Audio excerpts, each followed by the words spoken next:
Good evening and welcome to the Bobby Moore Stand. It is Sunday night, Sunday before Christmas. We've just finished recording the Christmas show, which we're going to put out on Christmas morning. No, not Christmas morning, Christmas Eve morning. But that was fun, wasn't it, Chris? Yeah, it was really good fun. Yeah, no, I enjoyed that.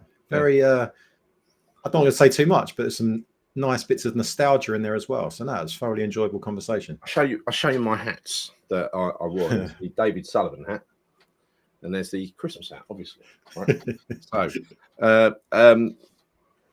it was a strange old game yesterday, wasn't it? Brighton. I think I must admit that a certain degree of apathy came over me during that game because I found myself quite easily pleased in terms of, and I think when me and you went, we had a chat outside with Rob Banks, didn't we, at half time?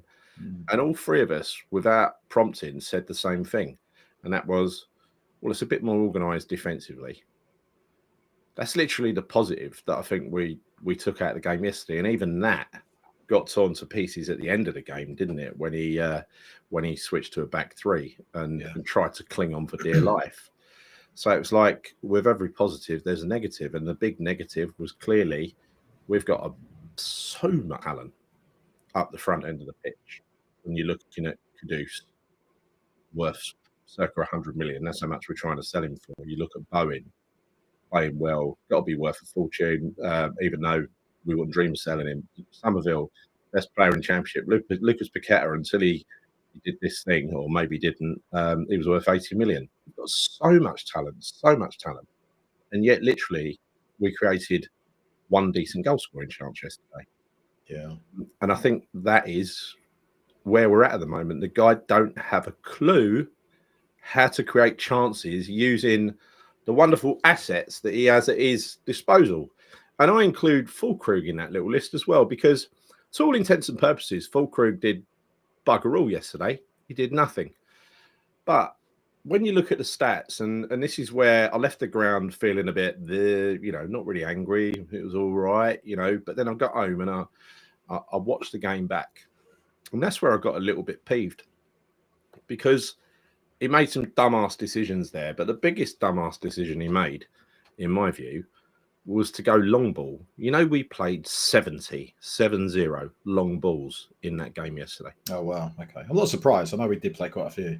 70 long balls. That is a pathetic stat. When you've got somebody like Fulkrug, who's more similar to Skamaka and Haller than he is to Antonio, by the way he plays, he wants the ball to feet.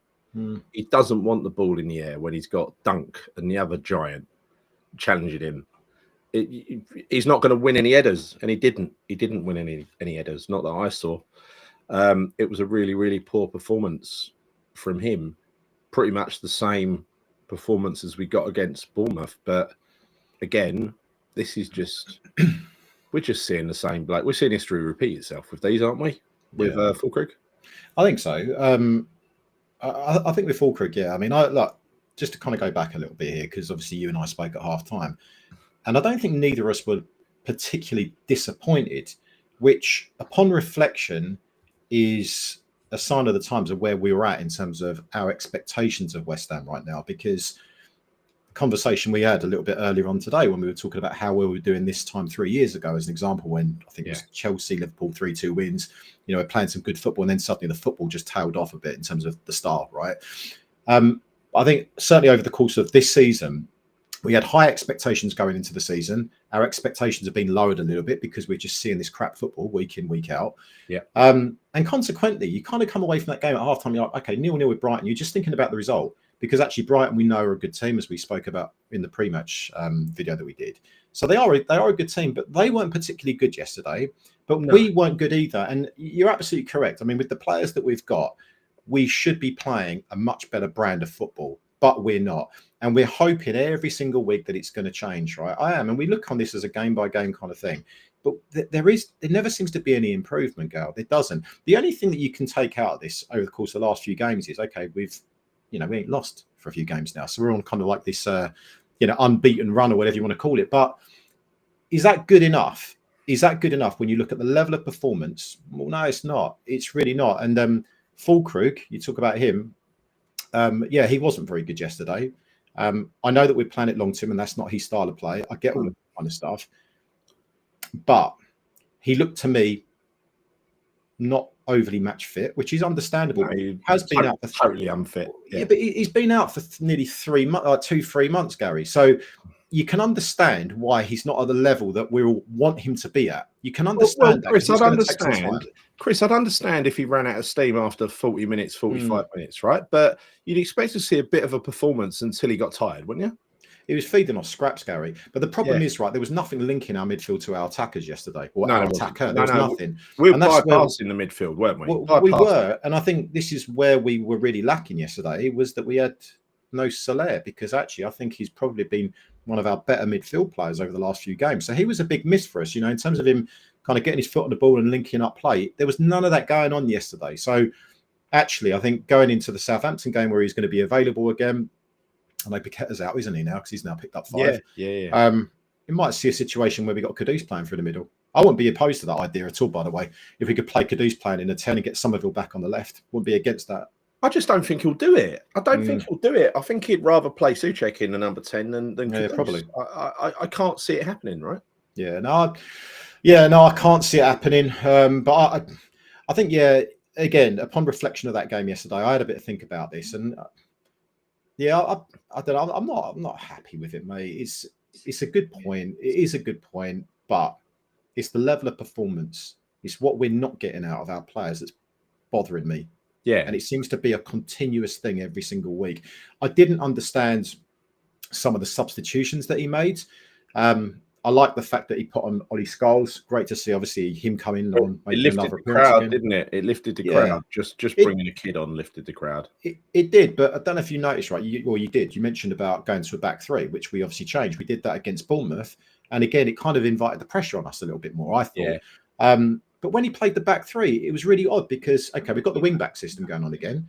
He had Ollie Scholes playing at right wing-back, and then he put Wan-Bissaka at left wing-back. I didn't quite understand that change. No. It made no sense. Why would he do that? It made no sense to me.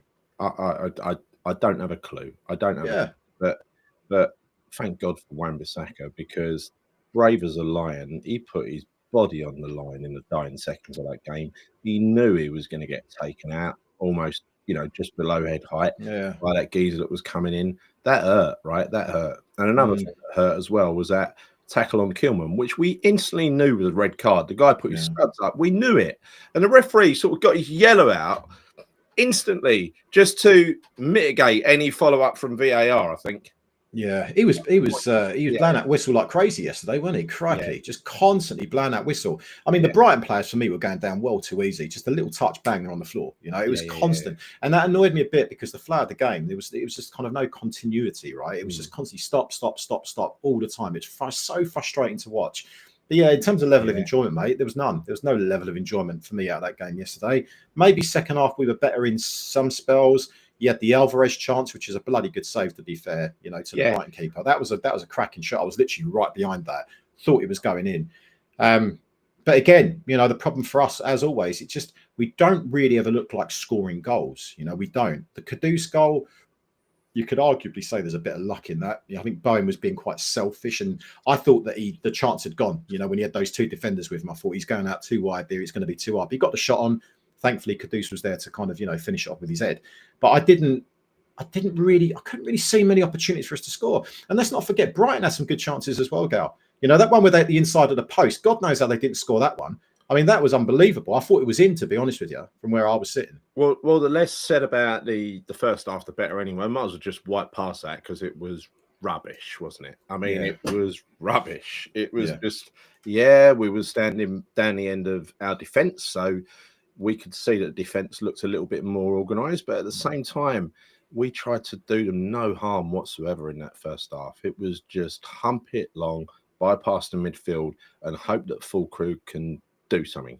It's going back to the David Moyes way of playing football, of depending on a bit of individual brilliance. And I think, I have a slightly different take on that goal, because I thought that Bowen did brilliantly to get that shot away, and clear those defenders. And Kudus, it was a great instinct to come rushing in, and he fudded that header in, didn't he? You could hear it. Good. But their goal, that was a just a balls up, a complete balls up. I mean, Lewis Dunk was behind the keeper, wasn't he? He was behind Fabianski. Fabianski totally bottled it. I mean, all he had to do there was literally try, be as brave as Wan-Bissaka, for Christ's sake. All he had to do was don't try and punch that, you idiot. Catch it. Try and catch it. And when he fouls you, you get a foul, right? That is the way. That is the outcome that should have been for that goal. But Fabianski had other ideas. Now, I'm not going to have a go at Fabianski because, frankly, mind you, would he have had to kept us in the game at all had he not done that? I don't know. But he did us in the game in the end. He made 2 or 3 wonderful saves, really, really good instinctive saves for the oldest player in the Premier League, as Sky kept saying last week. He's not bad, is he? No, I mean, look, he's aside from that mistake that he made yesterday, I think he's had 2 good games. I mean, he's essentially kind of saved us on quite a few occasions, hasn't he? Let's be honest, right? There was, he made some good saves yesterday, but and we do need a new goalkeeper. I said it the other day. We definitely need a new goalkeeper. We need a ball-playing goalkeeper. We need someone because I am sick of seeing. I love the saves from Fabianski. I really love Fabianski. He's been a great servant, but he's now, like Lopetegui, he belongs in a football system that's from several years ago, where all the keeper did was put the ball down and lump it, because that's what he does every bloody time he lumps it. It never reaches its target. He's just literally giving possession away, and we're supposed to be a possession team. So why the hell are we giving possession away? I'd like to see the stats on those long balls to see how many of them found their target. Not many of them were sticking, Gal. They weren't. No. And it's so frustrating because we've been saying it for years. I mean, literally years. The distribution in our goalkeepers is just piss poor. And we really do, as you say, we need a ball-playing goalkeeper, because I think that is part and parcel of what you need to have in your armour if you're going to be an effective goalkeeper in the Premier League. You've got to. We need a ball-playing goalkeeper, but we also need someone that can make saves as well. Let's hope we don't just get a ball-playing goalkeeper, you know what I mean? Well, obviously, but that goes without saying. But yeah, I mean, I think it's one of the major things that we lack in our team is having that kind of outlet, as having a decent goalkeeper like Pickford, with because to be fair to him, he's fantastic with his feet. Someone that can spray a ball like that, and get some good passes away, but he can't do that. Can't. There was some, it was mixed performances in that team yesterday, wasn't it? I think Souček and Paqueta were both AWOL. Anonymous, mate. Absolutely anonymous. I mean, that's the thing. I look back on the game. I can't really remember anything that Souček did apart from a cross-field pass that was pretty decent. About a 40, 50-yard pass. So that's about it. Can't remember him. I can't remember him at all. Paqueta, he was anonymous, wasn't he? He was, as you say, he was AWOL. I can't really think of too many. I mean, I can't think of many good performances yesterday, Gal. No, there wasn't. I think Kilman did well. Don't you think he did well? Yeah, I mean, he did. I mean, he's improved, obviously, because he had a bit of a crappy spell, didn't he, quite recently? But he stepped up a little bit. So he was better in terms of his passing. His distribution was a lot better than it had been more recently.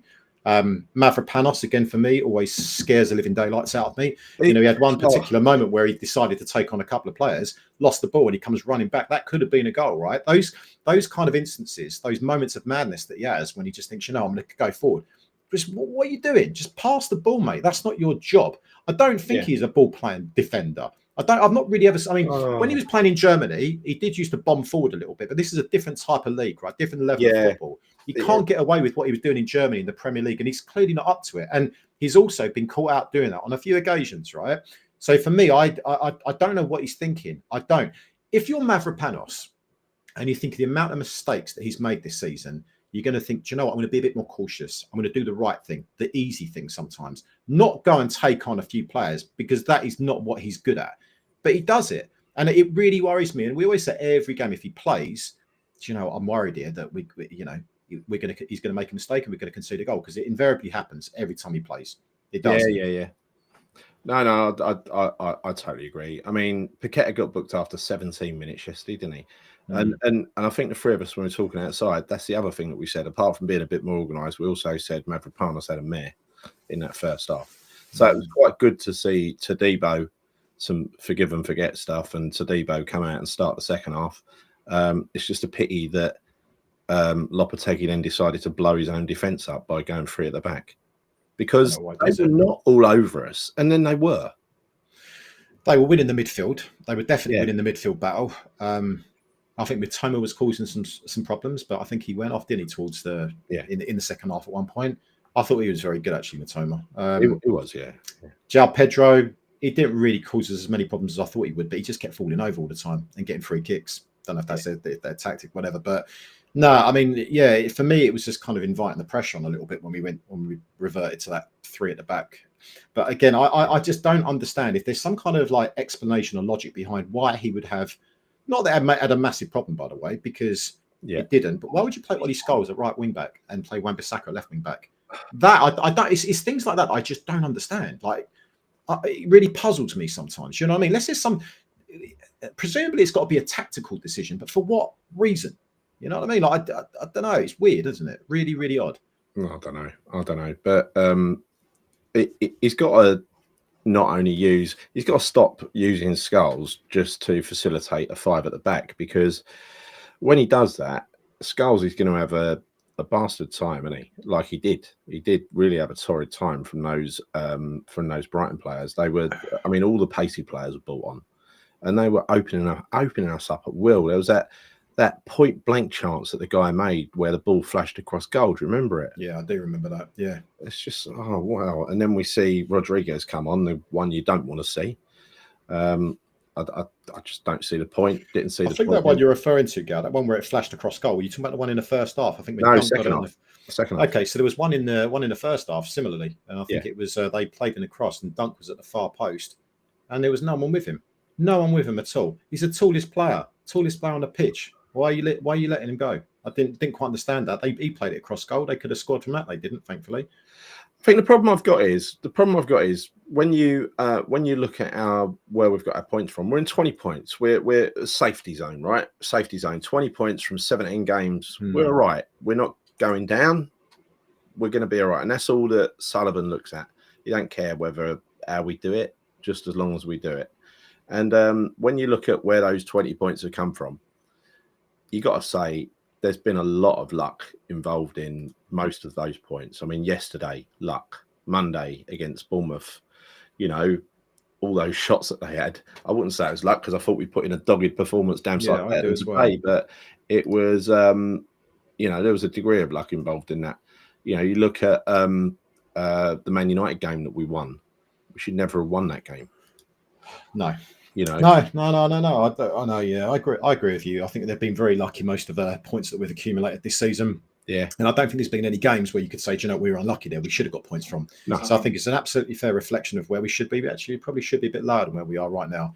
But it is the kind of definition of mid-table mediocrity. But we're not even really we're not mid-table yet. We're 14th. No. Do you know what I mean? So we're still sort of teetering on the relegation zone and mid-table at the moment. I know it's fine margins and like what we like 4 points. We're so lucky though, Chris, that there are some crap teams down there. We really are. I mean, you know, Ipswich. I think even Ipswich. You look at that game. If they'd have taken their chance to go 2-1 up, that's a different game.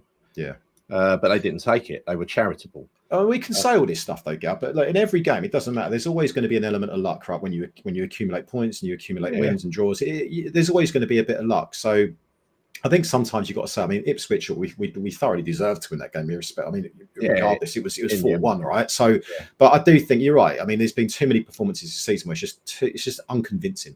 I mean, totally unconvincing. And like the truth is, I am really bored watching us at the moment. Like I really am so bored watching us. And as I said, I think if you and I were having this conversation 3 years ago at this particular moment in time, like, you know, December, we'd be like, that was absolutely shit. We'd probably be flying off the handle.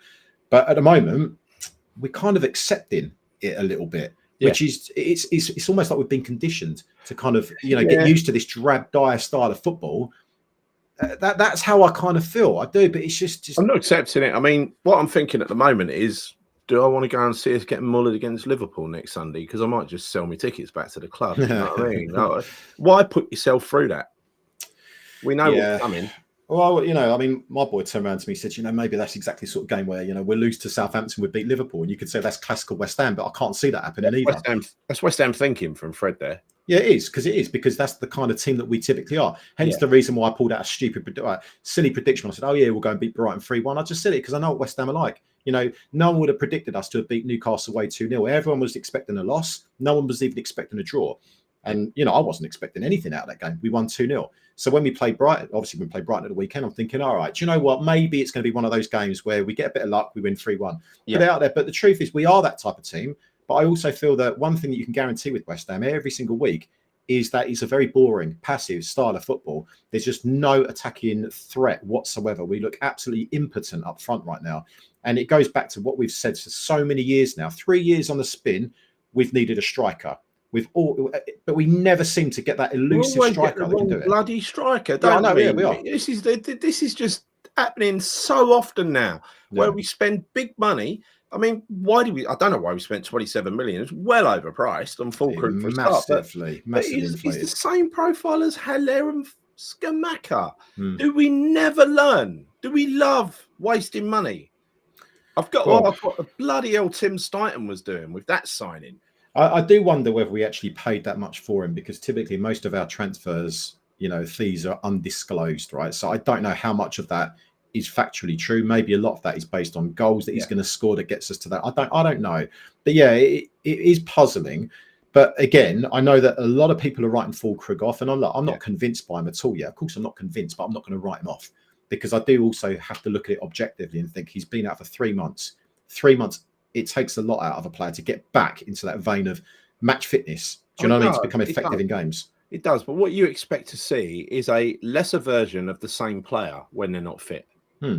With the same intent, reading the game the same way. His brain ain't slowed down. His brain ain't unfit. But so therefore, I can only conclude that we're just using him in completely the wrong way. Yeah, well, we are. Because as you said, we're playing it long to him. That's not the style of football that he's used to or accustomed to. He wants it played to his feet, but sadly, we weren't doing that, on the game of the weekend. So I don't know. I mean, but yeah, we need the striker. We need a striker. Yeah. It's absolutely imperative we get a striker, and we also need legs in the midfield, because those are the two key areas, aren't they, mate? They really are the two key areas. If you're going to focus on priorities, up front, central midfield, got to be. Yeah. Well, let's go through some comments anyway. Evening, everyone in the chat. Thanks for joining us. So, first of all, love it when we pick up points playing badly. Yeah, I think we all do. But not all season, though. Not all season, Mark. No, that's the thing. There's got to be some games. It's got to be mixed in with some games that we win well, Mark. I think. Adrian Whitfield, love it. Oh no, sorry, what am I doing? Bloody hell, Gary, sort it out. Board of the club, board of the Prem as well. The season of joy can't come soon enough. Yeah, we touch on that in the Christmas show. I must admit, I'm getting to the point where I'm bored again, just like I was last season. The only upside about going over to London Stadium is the people around me, behind me. They're nice, right? They're lovely, and we can have a laugh. And that's the good thing about going to football. But what's going on the pitch? It's like a sideshow. It's about the only thing you got going when you go to the London Stadium now is the people there and the fans and the chat that you have. That's about it. You look forward to those types of conversations. That's more entertaining than he's watching the actual games. I know. We were hanging on for dear life at the end of that game where crap says Chris. Yeah, well, it was self-inflicted. That's a problem, Chris. And Chris. It was self-inflicted. He changed the team around. He made the wrong changes. Going 5 at the back. There's a guy behind me who called it right, actually. He said that's a negative change. And I thought maybe it ain't. Maybe we're going to get the fullbacks forward and really tear into them. But all it done was take one of our numbers out of the central midfield and make us completely vulnerable, even more vulnerable than we already were. Exactly. A ridiculous change, in my opinion. So Randy says, right now this season just feels like an afterthought, yet other teams are either getting managerial bounces or their bounce has already ended, and yet this season could still be salvaged. Yeah, that's the thing, though. When you've got someone running your club like David Sullivan, he don't care, Randy. He'd have a season like this every season if he could, because it means guaranteed Premier League revenue. This is, all right, the fans ain't happy, but he don't really care about that. He knows we'll be back next year because we're mugs. There you go. Jason says we could have got 9 points out of 3 games before Liverpool and Man City. It looks like we'll get 3 points, and that ain't good enough. Well, I think we'll end up getting 5. We can't not beat Southampton on Boxing Day. But Gary, right? They drew to Fulham, didn't they, today away? They got a point out of Fulham. Yeah, got a new manager in. who, funnily enough, when I looked at, did you ever watch that movie American Pie back in the day? Yeah. He looks like Jim's dad. Check him out. Honestly, he looks like Jim's dad from American Pie. But he's come in now, so you always worry, didn't you? A new manager bounce and all that kind of stuff. Happened when we played Leicester, obviously with Van Nistelrooy coming in there. It's just typical West Ham that we would lose that game. It really is, isn't it? Like, we were talking at half time the other day. About Man City when we're playing them, and they're going through an absolute dire time right now. That's the sort of game where we feel sorry for Man City. So that's all right. We'll give you some points, to give you some goals, get Haaland back on the score sheet. And I worry with the Southampton game. Yes, they're bottom, and yes, they're crap.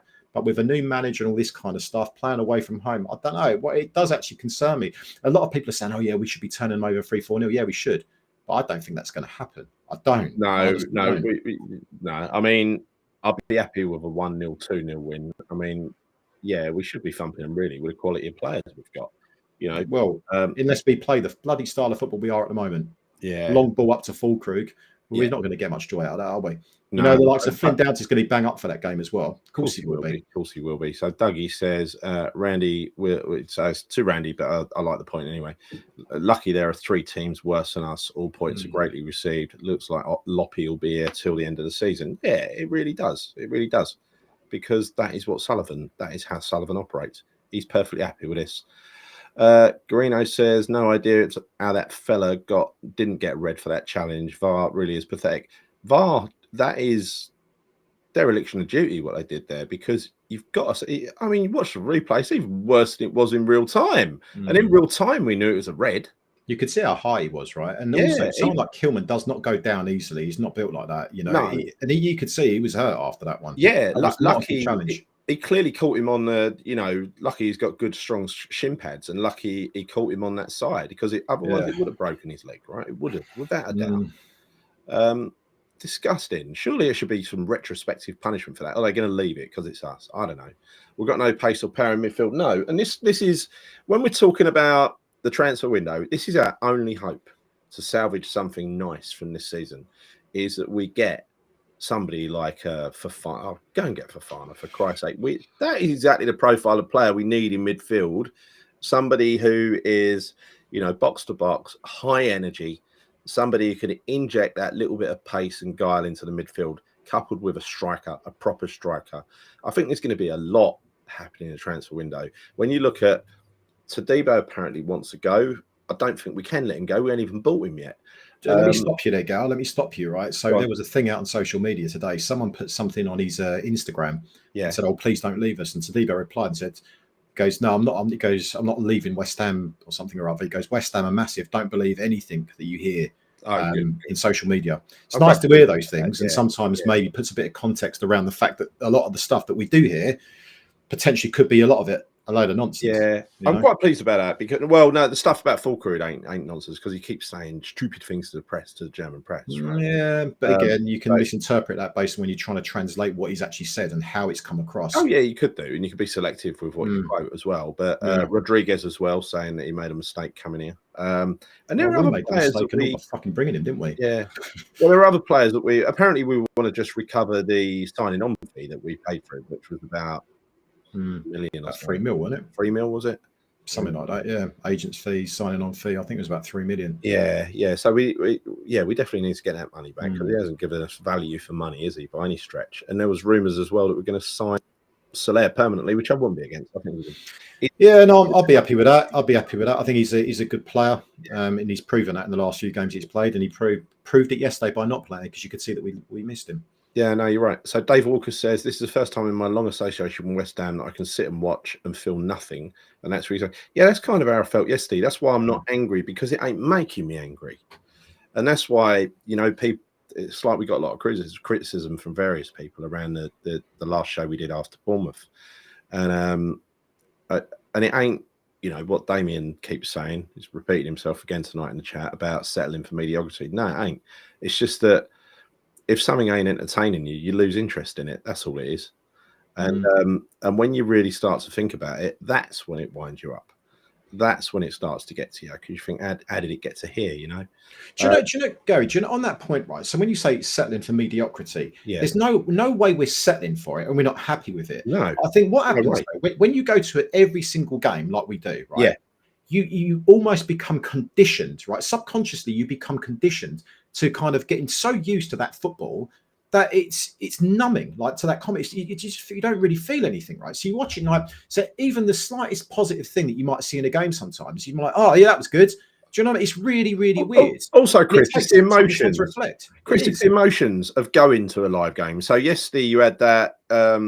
What's his name? The Oscar Fares, wasn't it? The young kid who died, age 15. You had that little service before the game kick off for him with you know, the youth team coming out with the coats with one of their own written on the back. It's all very sad, right? And you had Lopetegui losing his dad in the week, and then you know, just you're sort of wondering, that's why, and then you see Skulls come on, which gives you a little bit of a lift, right?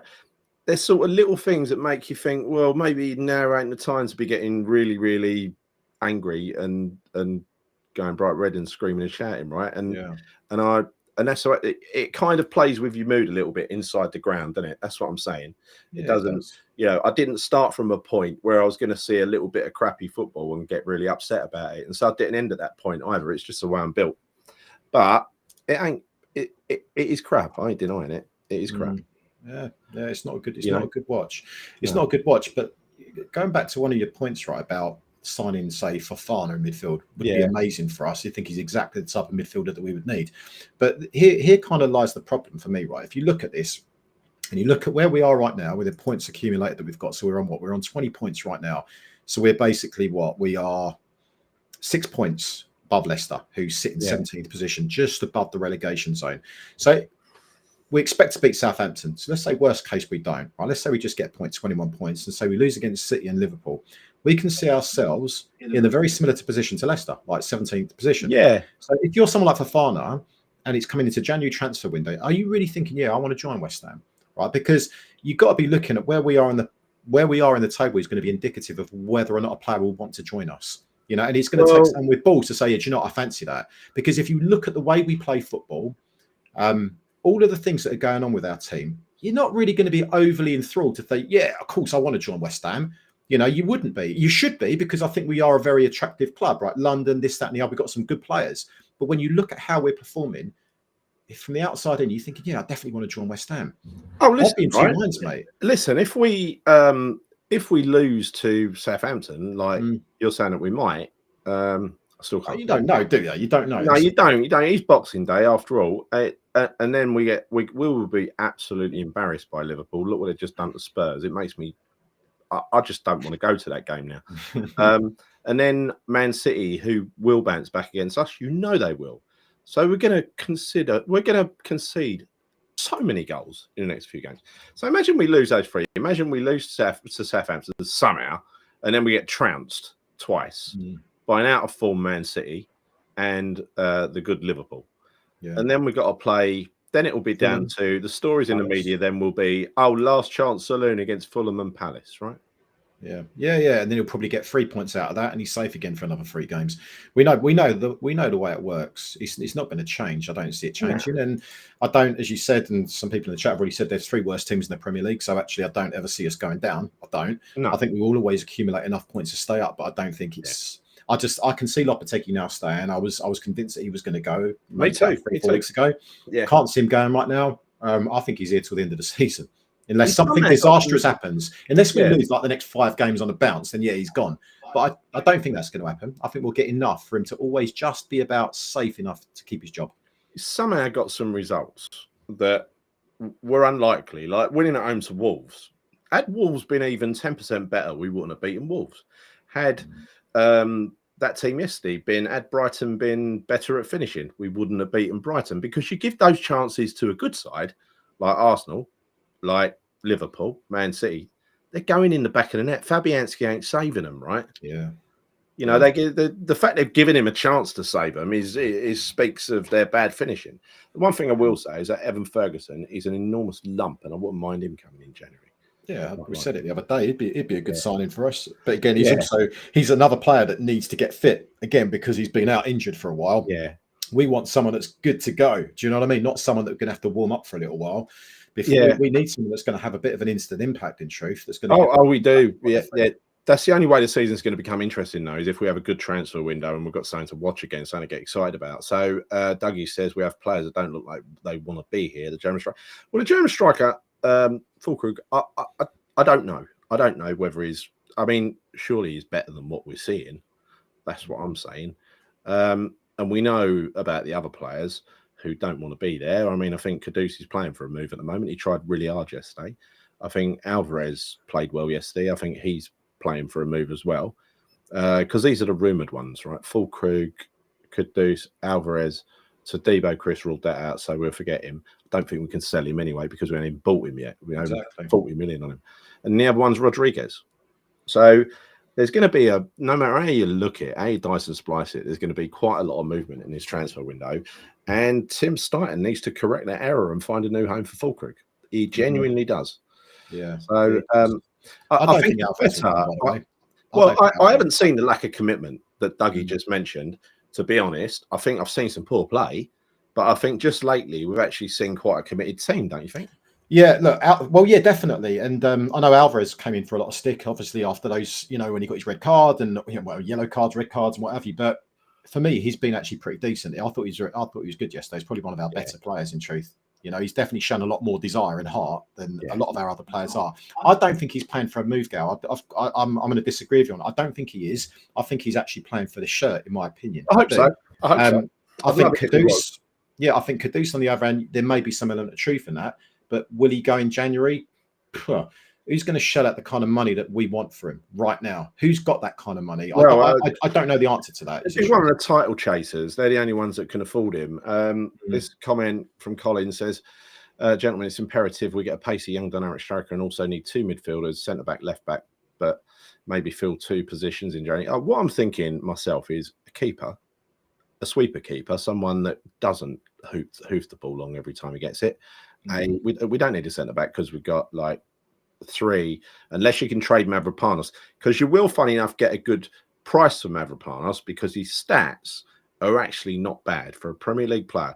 And when other clubs are going shopping for a player, they'll look at him, look at his stats in the Premier League, and realise he's done pretty well. Mavropanos, we'll get 20 million for him. I'm telling you now. And if he probably don't even want to leave, he's on a significant salary. But then Emerson wants to go to Juventus. Apparently, he's being offered a place there. Also, they want Füllkrug Juventus. They're having a right spend up. So a lot could change. I don't think if we get rid of Emerson that we would. Well, I don't know. Scholes, he ain't ready for first team to be the starter yet, is he? But you never know. Maybe by the time we sell Emerson, if we sell at the end of January, and Scholes had a load more runs in the team and bedded in, because I really like him. In a back four, he'd be much better than in a back five. I thought he did brilliantly when he came on the other night against Bournemouth, for instance. But that was a five, wasn't it? Yeah, it was a five. Yeah, he did. I don't think left back's a priority. I think striker and midfield is definitely the priority. Left back.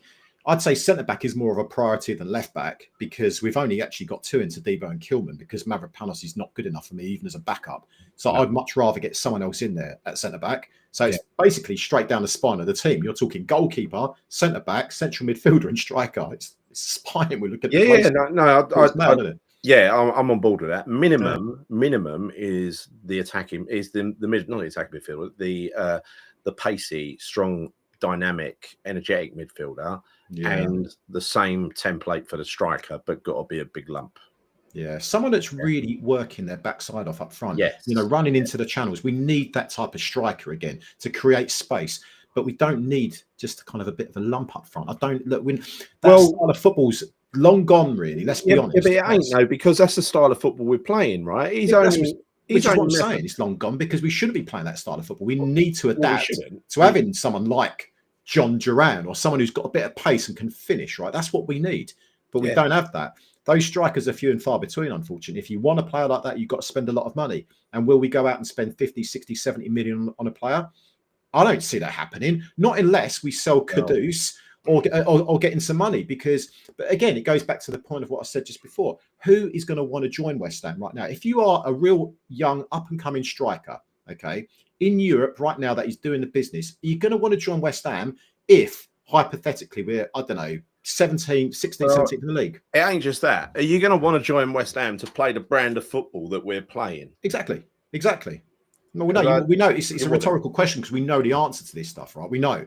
So I think we're kind of stuck between a rock and a hard place with regards to what's available and what would actually want to come to us, where they would see their career progress to another level, particularly under Lopetegui and his style of play. Yeah, no, I agree.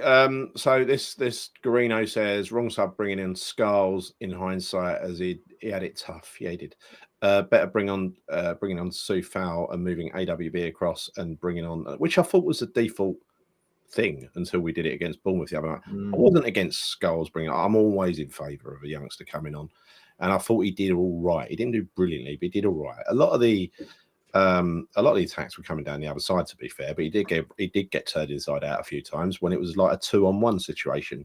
1-on-1, I think he got turned inside out once, but they were very good, their players, you got to say. And sometimes a good winger is going to beat a good defender, aren't they? There you go. Right, let's look ahead. So Southampton, I mean, final words on Brighton. What more can you say? What more can you say, Gary? Well, it's one of those games that you want to forget. You want to put this one because there's nothing particularly eventful from that game that I'm going to remember. There's nothing apart from a shot from Alvarez that looked like it could have been a decent goal. That's about it, mate. I can't really think of anything else that I'd want to remember that game by. Yeah, there's nothing. It's boring. No, that's right. And I think let's talk about. I don't want to go through and do like. Well, we might as well actually. Let's go through and do the player ratings because we ain't done that yet. So, what's your rating for Fabianski? It's a tough one because the mistake kind of drops him down a little bit because it was a stupid mistake, wasn't it? Really, but he did save us on a few occasions. He made some good saves. Distribution not so great, like we've already kind of discussed.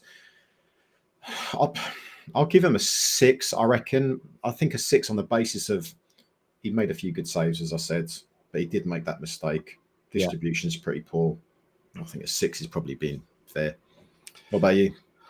I'll give him a 7 because he saved us 3 times. I would have given him an 8 if it wasn't for that horrible mistake. He probably would have got a 9 if it wasn't for that mistake, or an 8, no, because his distribution was crap. Exactly. I'm just trying to, analyze it based on everything that he did, and a few good saves, definitely. But when you make mistakes like that, come on. It's got to drop you down a couple of pegs, isn't it? Really, in terms of I'm more inclined to go with what you said, actually. But anyway, Emerson. I didn't think Emerson had a very good game, to be honest. I thought he was extremely vulnerable and quite lightweight. I've thought this about Emerson since the day he arrived at West Ham. He's great going forward. Ain't so good being an actual defender. And I thought he was ropey yesterday. I'll give him a 5. Yeah, no, I agree with you, mate. Again, fairly anonymous. Can't really remember him doing anything. So I'll give him a 5 as well. Yeah. Kilman. Better performance from him. Probably not as good as what he was against Bournemouth, in fairness, but probably one of our better performers. I'd give Kilman a 7. I think 7 is probably fair. I thought he was close to our man of the match because there weren't many people who could be man of the match really. It's good to see him back though and not making balls ups again. Mavropanos. For his spectacular 45 minutes. I'll let you take that one. I don't want to keep picking players out here because I feel like I'm going to if I keep I think he deserves to be dug out, to be honest, because he especially like later in the half when he went on that run, he decided to take himself up the pitch. No, that's not what you're here for. If anyone's going to do that, it's Kilman because he's got the close ball control to do it. You ain't. So you got to not do that, Mavropanos. Apart from that, kept giving the bloody ball away. Do you think he got subbed for tactical reasons, or was it maybe because he might have? I don't know. It's because he'd been booked. I think it's because he'd been booked. Yeah, because this is a new thing now that I don't know whether I agree with or not. That you can't trust a player as soon as they've been booked to keep their head and stay on the pitch. Mind you couldn't win Mavropanos because he literally nearly got himself sent off. Yeah, he does actually. He has got that in him. I watch him sometimes, and I just. Yeah, he does concern me. He does concern me, particularly when he's on a yellow and you think, oh, God. I mean, there's been a few occasions where you think he's very close to him giving away penalties as well. You know, So, you know, I'll fuck it. I'll give him. I'll score him. I'll give him a 4. And I actually, That's exactly the number I was going with. Yeah. Exactly the number I was going with. Right now, I don't want to show any bias, but the magnificent Aaron Wan-Bissaka, bravest man in the team. I'm telling you, you had to see that. I mean, you would have all seen it, right? It was bloody awful. He knew he was going to get taken out, but he stuck his head on that ball. It reminded me of when we had the privilege of watching Sir Les for a season, right? Brave the Lion would put his head right near the studs, and that's exactly what he did yesterday. He saw. Who does he remind you of, Gal? Sir Les Ferdinand. Oh, right, okay. You know, we got him right at the arse end of his career, but what a brave bloke he was! My God. Well, I mean, to be fair, like it's the sort of thing that Dowie would do. It's probably one of the reasons for the state of his face. But he used to stick his head in where it hurt. You know, he did. But you kind of miss that in a lot of games. You miss that with players now. Claire, old cupcake loves a bit of Dowie. But no, I think he did. It was very brave, and you want to see that, though, don't you? I mean, that for me shows heart and desire, right? It shows you're playing for the badge when you do things like that. You know you're going to come out, you know, for the worst of it. You're going to come out with a bit of a knock or whatever. But yeah, it was brave as a lion doing that. The thing with Wan-Bissaka is, Gal, he's proven to be a lot more versatile than I ever imagined he would be. Didn't think that he would be able to do jobs at left back, you know, right wing back. I thought he was just your classical fullback. But I still don't. By the way, I'm not saying he's a great wing back at all. But what I'm saying is he is proven to be quite versatile. You know, he does come inside a lot and does get involved in the midfield. There were times yesterday. I know we'll speak about Kudus in a moment. Thought he was decent yesterday, but there were parts of the second half, and I said this to you, didn't I, yesterday, where I just felt like he'd given up. And it really annoyed me. Like he wasn't running and chasing the ball as much as he was before. Yeah. And I was thinking, why are you suddenly switched off there? Like, I was calling for Guilherme to come on and replace him. That's how annoyed I was with him, particularly during the last sort of 10, 15 minutes of the game. Things got bad. Things did get bad, didn't they? He played. Don't get me wrong, he played well in the game. In spells, he played decent. He scored the goal. Okay, so fair play, whatever. But I actually think that after he scored the goal, he petered off a little bit. And then what you then found is that. Yeah, he wasn't helping out the fullbacks as much, and I don't know. Then he kind of came in the middle, didn't he? Played through the middle at one point. Yeah. But yeah, he I don't know. Yeah, I'm just going off one there, mate. But Wan-Bissaka, no, great game, really good game. He's my man of the match as well. I can't give him. No matter where you put him, that's the thing. He's so versatile. I'm sure sometimes he's one of these players where he's so unorthodox. I'm sure he don't even know what his legs are going to be doing, but. Honestly, how he does some of those things, how he gets it looks like twice yesterday, it looked like he was bringing one of their players down. He got a clean tackle in. I know which one you're talking about. There was one, I don't know who it was, their Brighton player. It would have been on their right hand side. It might have been their right winger. And he just got back and he kind of challenged him from the side, didn't he? He just got the ball. But that's what he's so good at. I mean, that is what he's so good at, you know, getting those tackles in. And he was close to taking a player out, right? It could have been a free kick, and he would have been the last man, maybe, possibly. But he's brilliant at that. So yeah, he had a great game. I think Wan-Bissaka, for me, man of the match. You've got to give him a bare minimum of an 8, really, haven't you? I'll give him an 8 every day of the week. Yeah, might give him an 8.5. Right. But anyway, let's move on into midfield, where we can be disappointed. Lucas Paqueta. Well, I'll tell you what, before we get to Paqueta, why don't we talk about Alvarez, because he was playing deeper when he was defence, right? So I thought he'd done all right, Alvarez. I thought, you know, before the game we were saying he needs to play on his own in front of the defence, the centre backs. That's how he played him, and it showed because he did better. Yeah, it was like a 4-1, wasn't it, for a lot of that game yesterday? So now I agree with you, mate. What would you give him? How would you score him? Well, it's a low scoring game, to be honest, bearing in mind what it was, but I'd give him a 6 easy.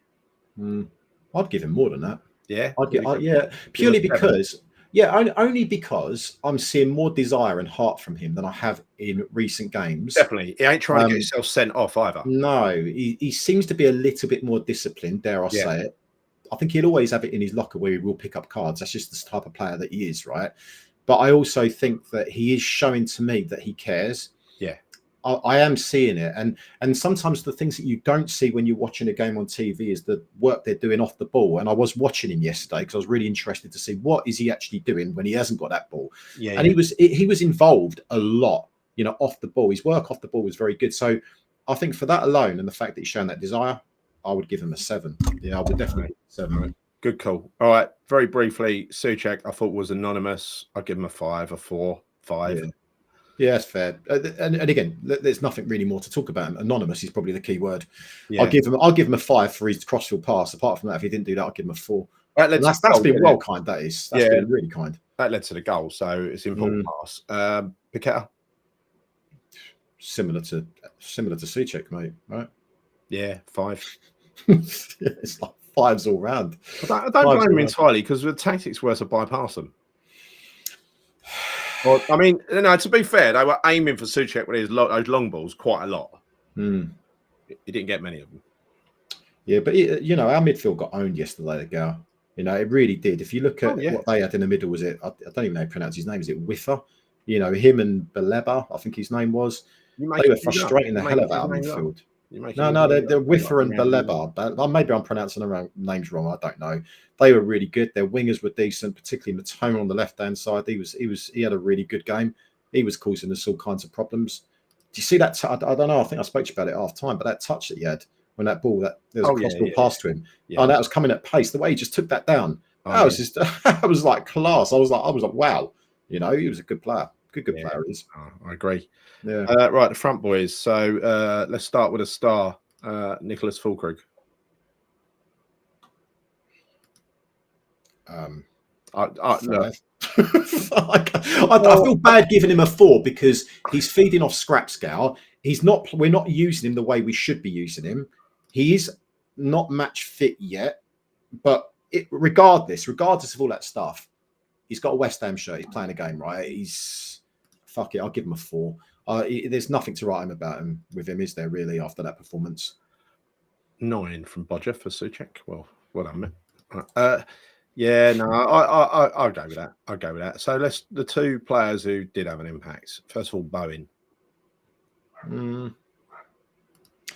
I actually didn't think it was his best game, to be honest with you, Gary. It wasn't. I thought he was quite anonymous for a lot of that game yesterday. Do you think we're squeezing all of our big name players into the team when they don't really belong in the team together in that system? Yeah, quite possibly. But then the question is, if we aren't, who would we play instead of them? Well, I don't know. I just don't agree with the system. I think the way we are constructing our attacks is to get the ball wide and get crosses into the box to a bloke who ain't good in the air. So it's all pointless. It's all very pointless. Yeah, I don't know. Bowen's a. No, that's a really hard one for me because he had some good moments. Obviously he was better than certainly some of our midfielders yesterday in terms of his performance. But I'm inclined just to give him a 6. I think he's better than what he showed yesterday. Yeah, great. Yeah, I'd give him a 6 easily. Kudus, I know what you're saying about Kudus, but he did work hard yesterday. He worked really hard. And I know there was that time he stopped running when he was offside. And I know he gave the ball away a lot, especially in the second half. Yeah. Mate, like I said, first half, he was very good. He's probably one of our better players. Yeah. I think it was really up until he scored the goal, then he tailed off a little bit. That might have been a change of formation. That could have been partly the reason behind it. But it was just the effort, or more to the point, the lack of effort that he showed in the last 10 to 15 minutes. Maybe it was because he was tired. I don't know. But yeah, look, I'm not going to judge him based on the bad 15-minute spell. Overall, yeah, I mean, I suppose he was probably better than Bowen. So you've got to give him I'd give him a 6.5. Yeah, maybe a 7 for the goal, but I was just a bit disappointed because he was playing well up until that point, and then when I saw that he wasn't tracking back, he wasn't really putting in the work rate in the last 15 minutes or so. That kind of did frustrate me a little bit. Because you think like that kind of moments, in those types of moments in the game, you get to like 75th minute, you want all your players switched on and working their bollocks off, right? Because at that point in time, we're talking about a point. Could be 3 points, or we could lose the game.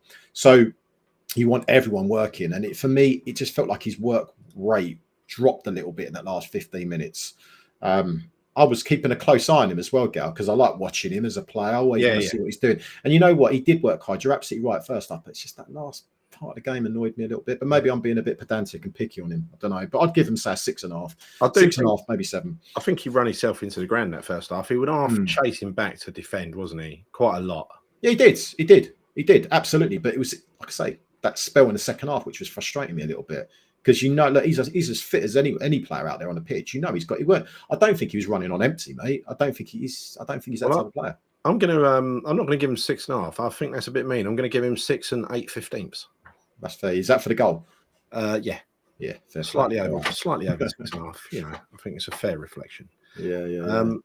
Right, so that's Brighton done. Brighton. So for the rest of, we're only going to talk about the Southampton game briefly. Paqueta's not playing. Yeah. That's going to put the cat amongst the pigeons. We're not going to do a preview for Southampton, by the way. It's bloody pointless, and it's Christmas, so we're not doing that.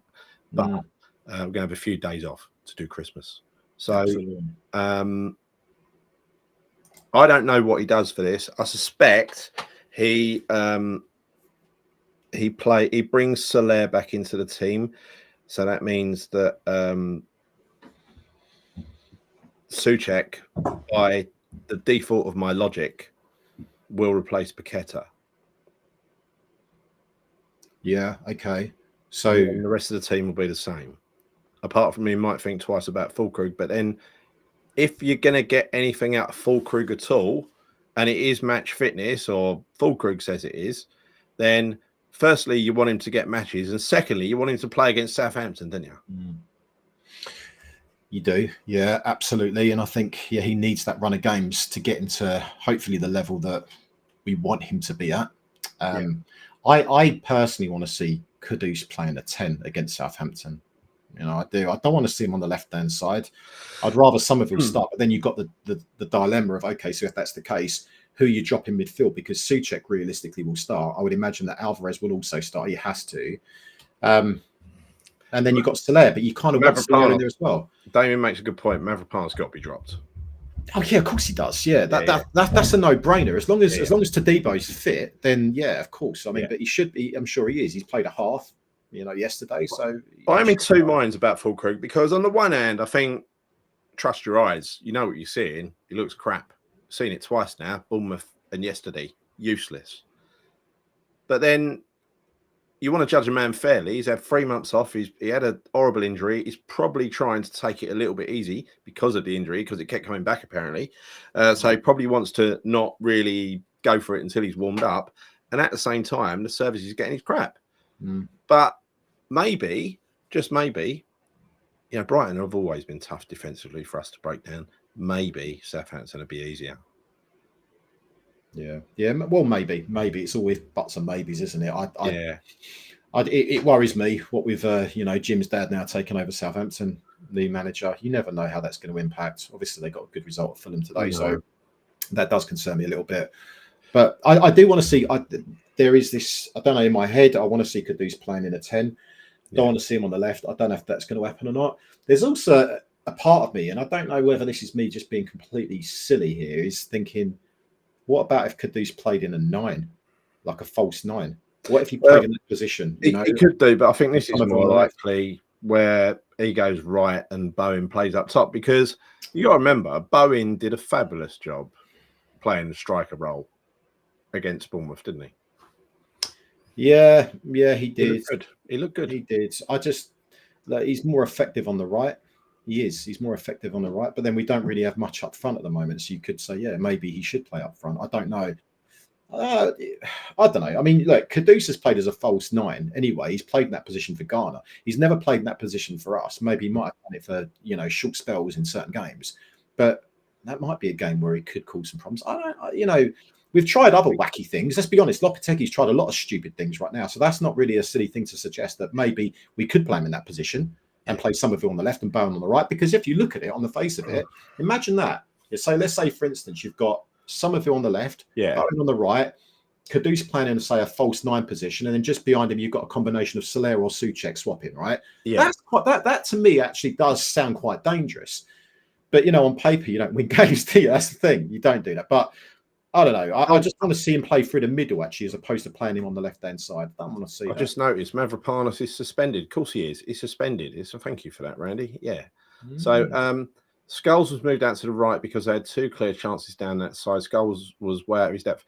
I don't think he was out of his depth. He's just a young kid breaking into the team who was up against 2, very, very good players running at him. And I think he had a hard time. But that comment don't make sense, though, Gary. Yeah, It but in doesn't that make any sense. situation, Chris, in that situation, you know, I do agree with that switch of putting Wan-Bissaka across there, because you might be saying, what I've got available to me, what's the best I can do with these? And it probably is to put Wan-Bissaka wherever you have to put him to stop the leakage, right? So I think out of his depth is a little bit mean. Why would you say Scholes was moved to the right? Because they had two clear chances. Well, if that's where the danger was coming, why are you going to take Wan-Bissaka and move him over to the left? Do you know what I mean? That's what I say. It doesn't really make a great deal of sense to me. You got Southampton playing as a right-sided centre back, didn't you? In a back three, he was pretty woeful, by the way. We did mention him when he came on. I thought he was pretty poor. You know what I think? You know what? Yeah, he was. You know what I think Soucek is bad at as well, and I've just noticed this lately. I don't know why, but he's bad at defending corners. So yeah, and he should. I don't know. There's one of his strengths. He cleared a few yesterday, actually, Gary. He did clear a few. Yeah, I saw right in front of me. He did. Bolo Blazer, we all know Loppy ain't the way forward. Of course we do, but just can't fucking see a way out of it. That's all. It's just grim. Just want to sign some players in January to cheer us all up a bit while that twat's still here until he goes in the summer, because he's going to go in the summer. He's rubbish. He's rubbish. This football is archaic. Unless by some freak he gets us into Europe. That ain't happening, no.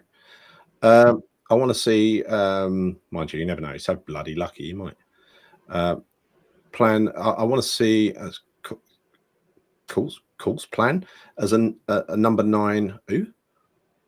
Don't know. Course. Who's that? Maybe he's talking about Kudus, perhaps. Oh, Kudus. Number 9, false 9. Yeah. I think we'd all like to see that, Kent, but I don't think it's going to happen. I think successive managers now have decided not to give Kudus a go up front or in the number 10 or in the false 9. There must be a reason for it. I don't know what that reason is, but because it's kind of common. It's what a lot of fans say, right? Why don't you play him up top? Why don't you play him in behind? And he never gets a chance.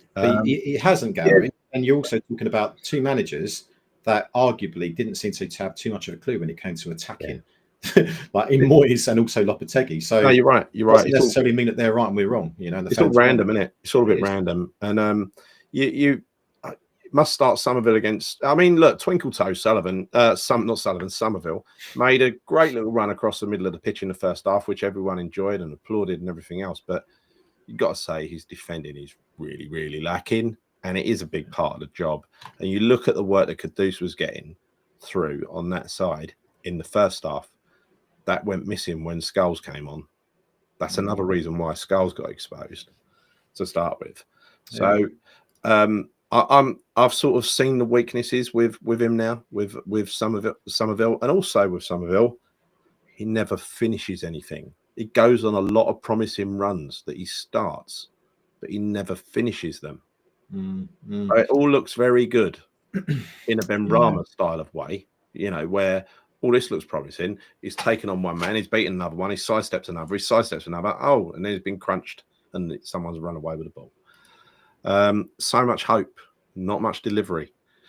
I wish he would deliver because I really like him. Yeah, I think he's got a lot more about him, and we will see that hopefully. Yeah. So predictions for Southampton, Chris. Go 3-1, are you? Don't forget, Audi's very sensitive about your predictions. He'd be watching. Yeah, I know. He's getting really angry about it. Which is ridiculous. I mean, I've got to say, right, predictions at the end of the day. I mean, come on. We should put it another way. Chris, what's your guess? What's my actually? I'm like flipping a coin, isn't it? Really? You see, like Southampton. Okay, so Southampton on the face of it. Your guess is in the chat, people. I'm going to say 2-1 to West Ham, Gal. I'm going to say 2-1 West Ham. No, I'm going to say 2-1. No, 2-0 West Ham. Hopefully, we can get a clean sheet somehow. Because Southampton aren't good, right? And we really, really need to be showing up for that game. We have to be. Particularly with Liverpool and Man City following that. So we need to make sure we go out there and have a convincing performance and a good result. For me, I'll take 2-0 right now. You know, I absolutely would. Forget all the 3-4-0s that everyone else is going on about. I'd even take a 1-0, mate, right now, honestly. Just want to see us win, but also a convincing performance. Yeah. Well, that's the thing, isn't it? And offensively now we've sorted out we seem to have got a little bit more organisation. At least when we play with a 4, the organisation defensively looks all right, and then Soler in the middle helps to fix that damn horrible midfield. If only we could then go that step further and start creating things with a little bit of a strategy going forward, because it's all very random at the moment. We make it up as we go along. It's ad hoc, isn't it? Sorry, someone's asking a question here, Gal. What monster you got? It's always the same, mate. Lewis Hamilton. You're obsessed by 0 free sugar. Hamilton. I like it. It's a nice drink. Yeah, it's a good drink. Yeah. So I'm going to go, as soon as you've left it unattended, I'm going for your 3-1. You go 3-1? Yeah. Yeah, I don't know. I find its predictions are so hard with West Ham. They really are at the moment. Oh, they're impossible. Really, really they're impossible. It's like this is like as pointless as predicting a David Moyes team. You remember? Yeah. Yeah, no, I know. All I want is a win. All I want is a win for Christmas, mate. That's all I want. A nice, convincing win. Yeah. Good performance. This is the upside of the crap that we're watching. If we nick a couple of results, I mean, we've got to, I don't know, he's never going to sack him, is he, while we're not in trouble. So we've got to look for shiny upsides. And the shiny upside is, number one, we might sign a few players we're interested in watching in January. And number two, we might get a couple of results through the back door, lucky and whatever. But as long as they come, they come. Let's hope for a good Christmas. But I think that's the only 3 points we get in for some time until January. Yeah, maybe it's the only 3 points. As in, maybe we'll get 3 points off of Southampton. There's no guarantee with that. I think maybe I should back us to lose, because when I do that, we don't. But also, when sometimes you don't, on the odd occasion you don't go to a game, we seem to win. Yeah, true. Yeah. Maybe you should give up your season ticket. I'm going to give up Liverpool. I'm not going to Liverpool in the hope that comes in. Right now, you've said that. You'd be gutted though, wouldn't you? Imagine not turning to Liverpool. We beat them. When you're selling them back to the club, the good thing is they're going to sell them for a few quid, and you're going to get a half decent profit, right? Yeah, and we'll get some. We'll get some more tourists when you do that. A couple of scousers in the Bobby Moore lower, that'd go down well, wouldn't it? I don't think I would do that to my neighbours. No, don't do that, mate.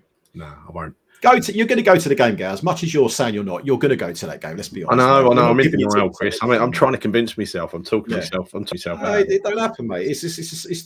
I'll get excited about something between now and then. Like, might be a good performance against Southampton. Full sense of security. We've beaten Southampton 3-1, and I'll start to imagine what we could do against Liverpool, and then we'll go and get absolutely battered against Liverpool. Well, let's just hope that we all have a really lovely Christmas and we get some decent results. Okay, let's just keep all of our fingers crossed for this, because we could really do as a collective, as West Ham fans, is to just have a decent end to the year. I think we deserve it. It's the least that we deserve. We've gone through a lot of boring football this year. Well, longer than this year. Let's just hope we can end the year on a bit of a high. Would be nice. Or am I asking too much? No, you're right. I think Santa should bring that for us, because it's the least we should expect. As probably the most loyal fans in the Premier League. I don't say that lightly. I think we are. You know, we've watched some crap over the years, yet we still fill up a 60-odd thousand seater stadium. I know. Every time we sell every away ticket. Doesn't matter how crap it is, we still do it. It's the definition of insanity, isn't it? Doing the same thing repeatedly, trying to hope for different results, but we still turn up. It's the definition of love. That's what it is. Yeah, it is. Yeah, that's why we watch this damn club. Love and the hope that David Sullivan will one day leave. Get that hat on, mate. Get that hat on and lower your chair. Right. Got to do this before we go. Got to lower your chair. Yeah. There it is. Anyway. Have a lovely Christmas, everybody. And we'll see you soon. Thanks for watching us. Please give the video a like. Please subscribe if you haven't already. Helps us a lot. Lovely Christmas present for us. And Chris? Yeah, have a lovely Christmas, everyone. Yeah, have a fantastic Christmas, healthy and happy. I want to say New Year, because we'll probably be on here before the end of the year anyway. But have a lovely Christmas with the family, and maybe if football's not so great, just try and enjoy that time with your family instead. And, yeah. You never know. I might sack Lopetegui in January. Is that how he talks? No, he's a lot more feminine than that. No, that's it. That's my repertoire. Anyway, see you later, everybody. Keep having your wines.